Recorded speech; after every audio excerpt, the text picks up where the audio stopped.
जिंदगी के उन सच से सामना करवाता है जिनका आपने अपने अच्छे वक्त में कभी ख्याल भी नहीं किया होता है।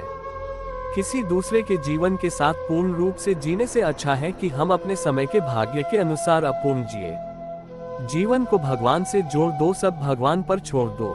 शांत रहना सही है पर जब गलत हो तब नहीं।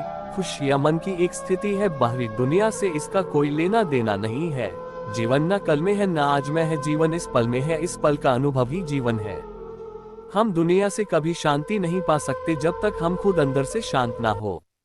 योजक चिन्ह: मनुष्यों को मोह माया में पड़कर अपने कर्तव्य को नहीं भूलना चाहिए। योजक चिन्ह: मनुष्य की इच्छाएं अनंत है, यदि इच्छाएं पूरी नहीं होती तो क्रोध बढ़ता है और इच्छा पूरी होती है तो लोभ बढ़ता है।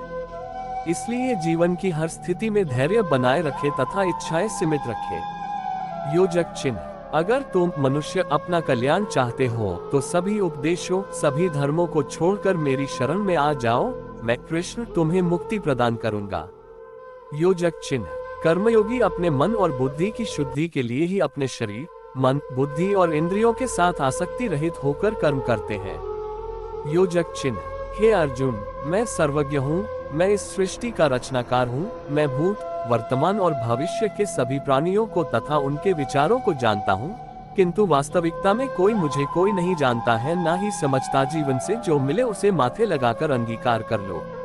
यानी सुख दुख, प्रेम, करुणा, अहंकार आदि को मर्यादा में रखे तो जीवन बहुत सुंदर हो सकता है। इसलिए मोर मुकुट भगवान के सिर पर है। भगवान श्री कृष्ण बांसुरी बजा रहे हैं, यानी जीवन में कैसी भी घड़ी आए हमें घबराना नहीं चाहिए।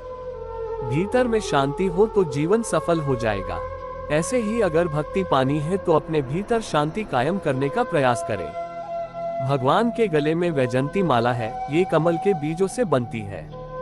इसके दो मतलब है, कमल के बीज सख्त होते हैं, कभी टूटते नहीं, सड़ते नहीं, हमेशा चमकदार बने रहते हैं।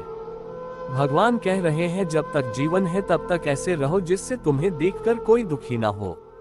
दूसरा, यह माला बीज की है और बीज ही है जिसकी मंजिल होती है भूमि। भगवान कहते हैं जमीन से जुड़े रहो, कितने भी बड़े क्यों ना बन जाओ, हमेशा अपने अस्तित्व को पहचानो और अहंकार से दूर रहो। श्री कृष्णा ने हंसकर कहा, जहाँ मतलब होता है वहाँ प्यार ही कहाँ होता है।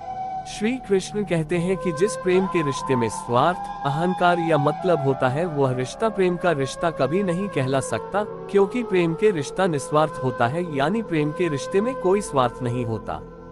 राधा कृष्ण का मिलना तो बस एक बहाना था, दुनिया को प्यार का सही मतलब समझाना था। श्री कृष्ण और राधा दोनों ने ही इस पृथ्वी पर कुछ विशेष कार्य को पूर्ण करने के लिए अवतार लिया था। उन दोनों का मिलना और मिलकर बिछड़ना एक प्रक्रिया मात्र थी जो पहले से निश्चित थी, और इसी प्रक्रिया के माध्यम से उन्होंने प्रेम के वास्तविक रूप को इस संसार को समझाया। जीवन में आधे दुख इस कारण जन्म लेते हैं क्योंकि हमारी आशाएं बड़ी होती है। इन आशाओं का त्याग करके देखो, जीवन में सुख ही सुख है। मनुष्य के जीवन के दुखों का मुख्य कारण उसके खुद की आशाएं और इच्छाएं होती है। मनुष्य की इच्छाएं काफी प्रबल होती हैं और जब मनुष्य की इच्छा के अनुरूप कार्य नहीं होता तो उसका मन दुखी होता है। अगर मनुष्य अपनी इच्छाओं का त्याग करे तो उसके जीवन में सुख के अलावा और कुछ नहीं होगा।